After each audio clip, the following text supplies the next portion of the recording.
Who's this man at the door who we've not seen before? Who's this man at the door who we've not seen before? Who is come to inquire dressed in such strange attire? Tease Signor Ferraro.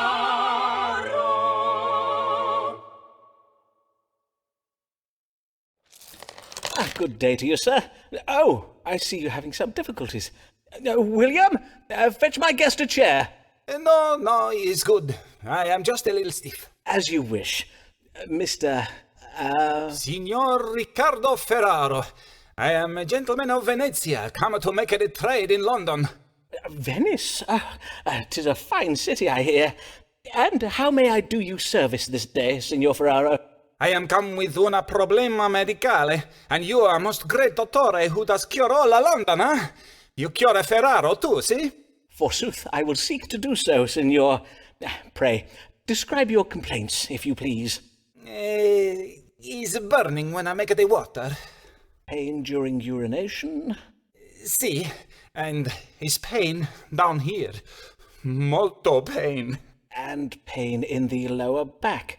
Now, let us see what the stars can tell us. What ails Signor Riccardo Ferraro?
"'Tis a case of stones in the kidney, I regret to say.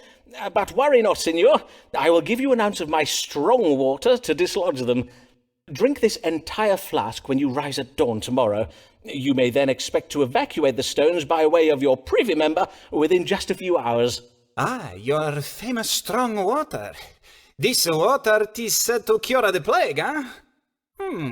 I thank you, Signor Foreman. And now Riccardo Ferraro bids you good day.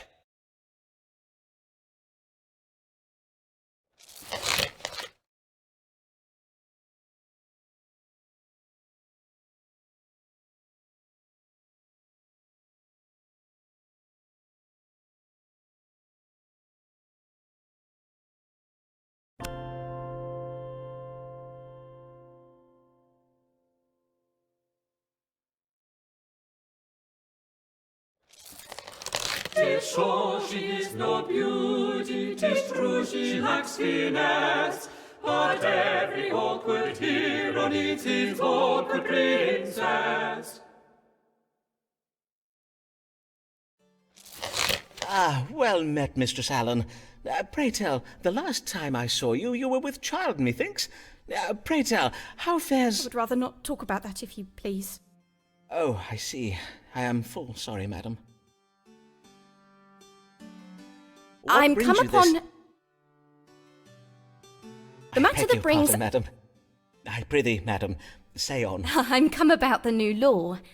I know not what to do, and I would have counsel. You are in trouble with the law, madam?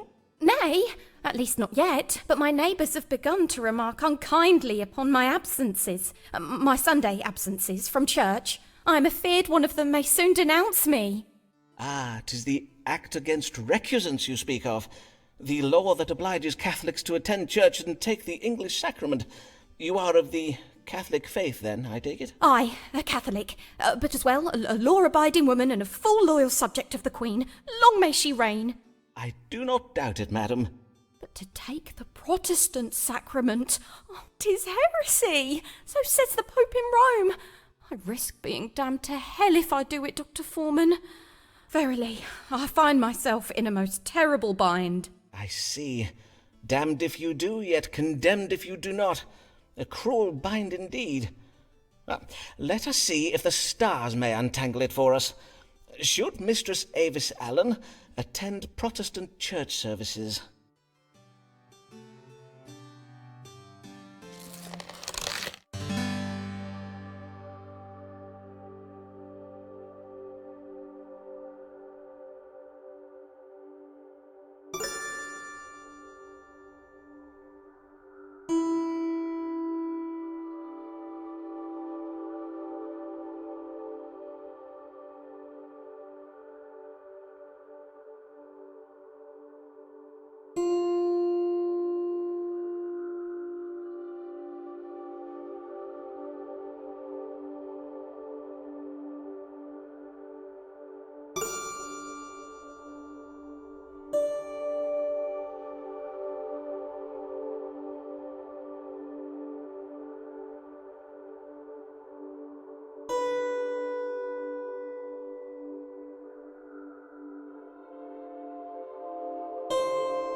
I fear the stars confirm your fears. You must attend church every Sunday, lest you risk being prosecuted for being a recusant. Oh, but then what of my soul, Dr. Foreman?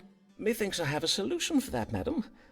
If you were to cross your fingers behind your back during the service, any Protestant oath you swear would not count. Of course, you must be sure to stand at the back of the church while doing so that only God may see, and no one else. Forsooth, what an ingenious notion! Oh, Dr. Foreman, you have saved me. You are so wise, sir. 'Tis so. Verily, 'tis most admirable. But, dear lady, 'tis you who is to be admired. The strength of resolve, your devotion to your faith, and your... Madam, would you care to... see my collection of Venetian glassware? I think I would. Indeed, I would like that very well.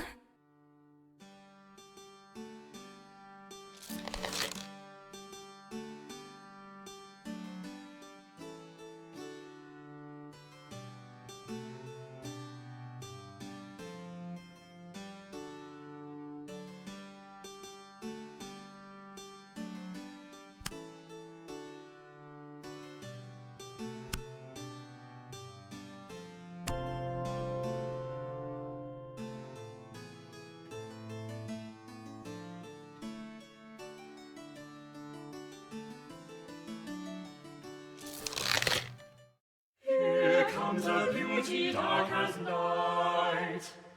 Her hair does shine, her eyes are bright. A damsel formed for man's delight. Oh, she is quite a lady.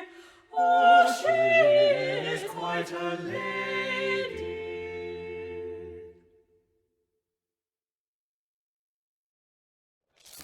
Good day to you, sir. I am Amelia Bassano of Bishopsgate, here for my consultation. Welcome, Mistress Bassano. Bassano, 'tis an Italian name, is it not? Aye, it is, sir. Though I was born in London, my family are from Venice. They did come to London to gain employment as musicians at the royal court. Ah, I know one of your countrymen, Riccardo Ferraro, another one of my querents. Mayhap you know him? He hails from Venice, too. No, sir, I do not know him. Venice is a large city, and as such 'tis home to many thousands of men. And as I did mention, I was born in London. Aye, of course. Mayhap we turn our thoughts to what brings you hither this day. Have you a question for me? Aye, sir, I wish to know what afflicts me, for my belly does begin to swell, and lately I oft find myself chundering after meals. Swollen abdomen and involuntary upward purging. Well, now, let us consult the stars to judge the cause of these troubles. What is ailing Mistress Emilia Bassano?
You have a fasciola hepatica, commonly known as a liverworm, a worm that has made its home in your liver. This would explain the swelling in your abdomen. I see. And what of my chunderings, sir? You may also blame the worm for that, for it seems your uninvited guest is a harsh critic of the meals you send him. When he feels the dish has been over-seasoned, or mayhap when your beef has not been cooked to his liking, he sends it back. Then how might I expel this verminous intruder? I must own I find the notion of sharing my repasts with a worm right unsavoury. 'Tis a simple procedure. First you are to fast. After 2 full days without food, the worm will begin to hunger most acutely. Then you must take a bowl of hot pottage. Hold it in front of your nose and breathe deeply of its flavoursome odours. The now starving worm, being tantalized by the smell of your potage, will propel itself out of your liver, up through your intestines, and out through your mouth. Dr. Foreman, I am sorry to inconvenience you, but I believe I'm about to chunder. Would you have a receptacle? My manservant will assist you with your,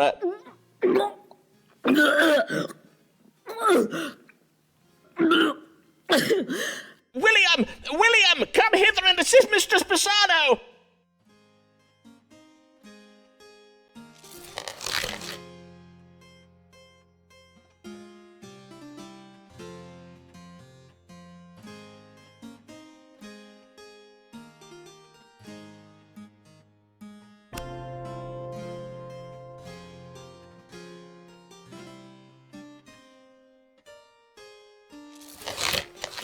Mary Payne is frightened when she spies a looking glass, for 'tis a portal out through whence the gates of hell do blast. A deadly and foul wind that comes direct from Satan's power.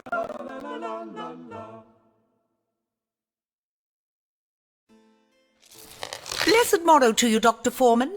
I am Mary Payne of 4th Street in Lambeth, and come to seek your counsel about my neighbours. Good morrow, Mistress Payne, and well met. What trouble do your neighbours give you? They play their lutes into the night, perchance? Mayhap a neighbour has cast a malignant spell upon your cabbages. Why, sir, 'tis no trifling matter. Indeed, 'tis a matter of grave importance. Doubtless you do know we have a Catholic living on 4th Street, a woman by the name of Avis Allen. Yes. I did hear tell that Mistress Allen subscribes to the Romish faith. But 'tis no crime to be a Catholic, is it, madam? At least, not at present. Aye, but harbouring a Jesuit priest is, Dr. Foreman. These evenings past, I have spied a man sneaking in and out of the Allens' house. 'Tis my reckoning the man is a priest who is going hither and thither all over Lambeth to perform the Catholic Mass and take confessions. Doubtless Mr. Allen is hiding him in one of those little cupboards. You mean to say you think Mr. Allen has installed a priest hole in his house?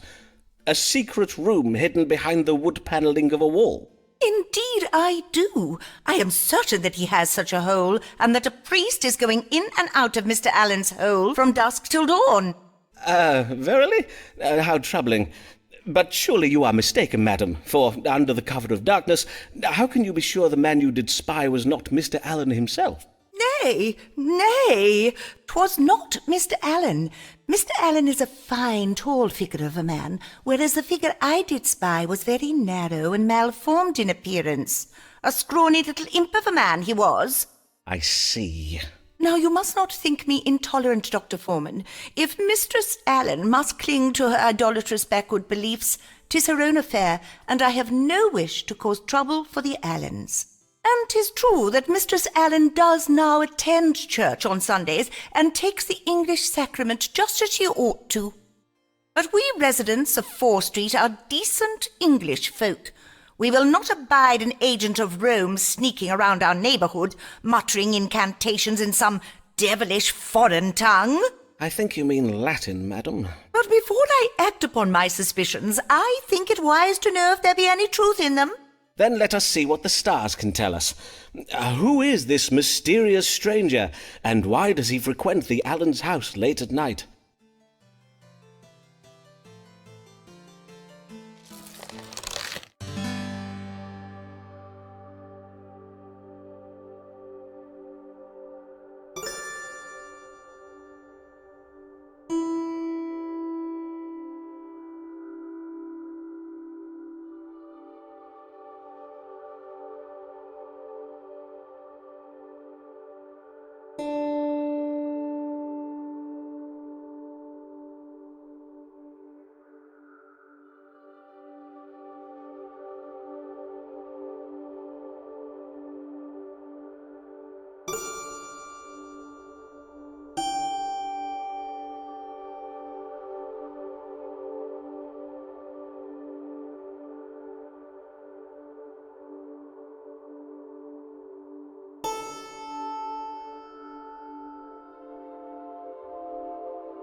Ah, 'twould seem the man you saw is a foreigner who's been secreted into the Allen house to aid Mistress Allen with their family difficulties.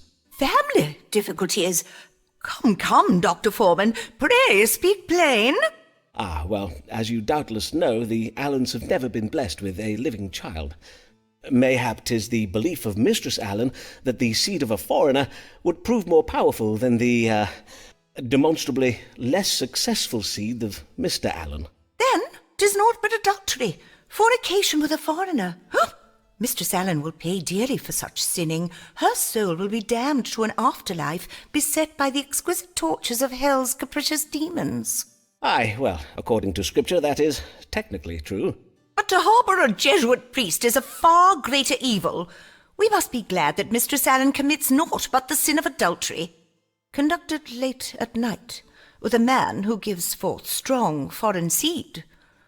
You have given me much to think on, Dr. Foreman. Blessed day! I am glad to have been of service, Mistress Payne.